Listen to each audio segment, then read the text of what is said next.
আসসালামু আলাইকুম বন্ধুরা, welcome to my YouTube channel জমির এডুকেশনাল পয়েন্ট ম্যাথস অ্যান্ড সায়েন্সে। আজকে আমি আপনাদেরকে জানিয়ে দেব যে আয়ত আর বর্গ এর কালি আপনারা কিভাবে নির্ণয় করবেন, আর এই দুটি শেপ বা এই দুটি আকার এর কালি নির্ণয়ের সূত্র কিভাবে আপনারা মনে রাখবেন বা কিভাবে তৈরি হয়েছে সেটি আজ আমি খুবই বিস্তারিতভাবে আলোচনা করব। তো এখানে দেখেন আমি একটি নকশা তৈরি করেছি কয়েকটি কাঠ পেন্সিল দিয়ে, সেটি দিয়ে আমি আপনাদেরকে খুবই ভালোভাবে বুঝিয়ে দেব। তো ধরে নাও এই প্রতিটি কাঠ পেন্সিলের দৈর্ঘ্য 5 সেন্টিমিটার, প্রতিটি কাঠ পেন্সিলের দৈর্ঘ্য 5 সেন্টিমিটার, আর প্রতিটি কাঠ পেন্সিলের উচ্চতা ধরে নাও 1 সেন্টিমিটার। কত? 1 সেন্টিমিটার। তো আমাদের উদ্দেশ্য হচ্ছে এই জায়গার কালি নির্ণয় করা। তো দেখো, একটি, দুটি, তিনটি, চারটি, পাঁচটি, ছয়টি, সাতটি, আটটি, নয়টি, এখানে 9টি কাঠ পেন্সিল রাখা আছে। আর 9টি কাঠ পেন্সিল একসাথে রেখেই আমরা এই জায়গাটি পেয়েছি, অর্থাৎ 9টি কাঠ পেন্সিল যোগ করলে আমরা কি পাই? এই জায়গার কালি পাই। তো একটি কাঠ পেন্সিলের দৈর্ঘ্য কত? 5 সেন্টিমিটার, আর ইন্টু 9, 9টি কাঠ পেন্সিল আছে তাই ইন্টু 9 সেন্টিমিটার, 9 সেন্টিমিটার।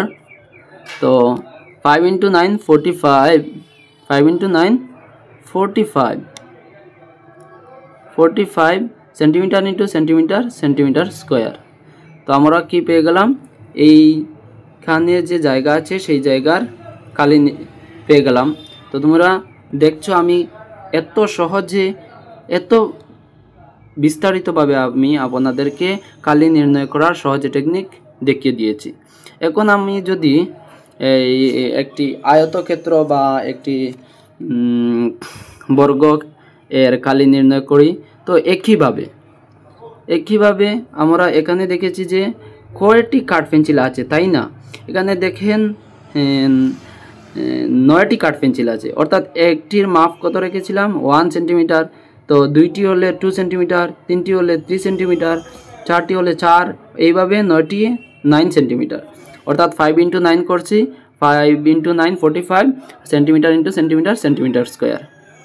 তো আমরা খুবই সহজভাবে আজ কালি নির্ণয় এর সূত্র বুঝতে পারলাম।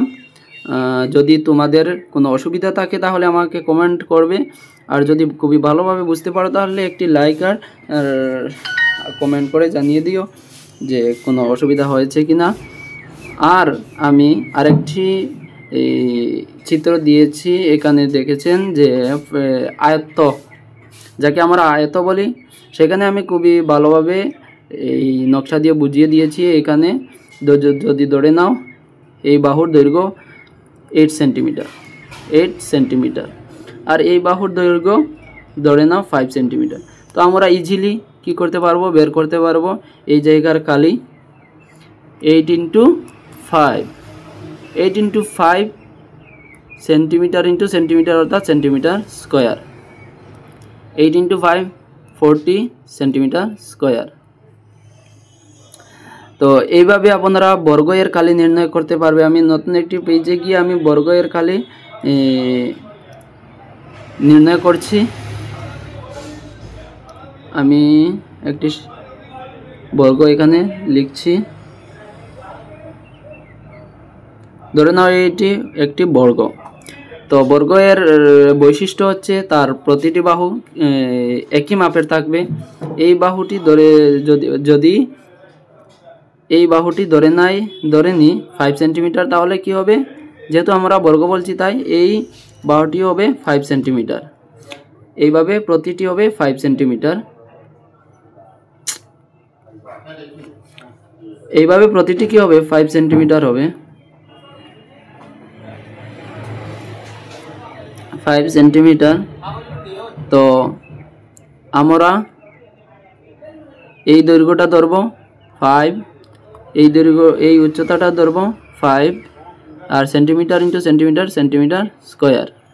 তো আমরা খুব ইজিলি ভাবে বুঝতে পারলাম কিভাবে আমরা কালি নির্ণয় করতে পারবো। 5 ইন্টু 5 25 সেন্টিমিটার স্কোয়ার।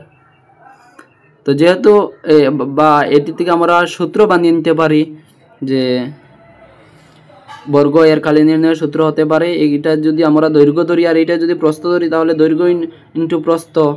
যেহেতু এই বাহুগুলা সমান তাই আমরা এটিকে আবারও লিখতে পারি এ ইন্টু এ, কারণ মান সমান। তাহলে এ ইন্টু এ মানে A square, A into A is equal to A square.